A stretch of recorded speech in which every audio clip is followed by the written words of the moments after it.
তাই তাই তাই মামা বাড়ি যাই, মামা দিল দুটো ভাত দুয়ারে বসে খাই।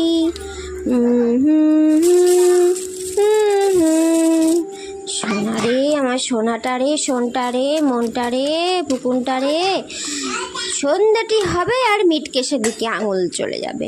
মা মানে বার করে দাও, তাকে কর্নফ্লেক্স দাও। তো বাটির মধ্যে একটু দিলাম গরম দুধ, আর তার মধ্যে কর্নফ্লেক্স দিয়ে একটু ঢাকা দিয়ে রেখে দিয়েছিলাম। আর যেদিন যেরকম হাতের কাছে ড্রাই ফ্রুটস পাই সেরকমভাবে ওকে দিয়ে দিই। অল্প করে ড্রাই ফ্রুটস দিলাম, আর দিলাম চিনি। কি চিনি ভাবছো? কখনো না, চিনি আমি কখনোই দিই না। বাতাসা দিলাম দুটো, আর সাথে এই যে আনন্দ, কতই না আনন্দ। বসে গেছেন আমার ছোট্ট নাড়ু গোপাল, বসে বসে মজা করছেন। আমার সোনটাটা কোনটাই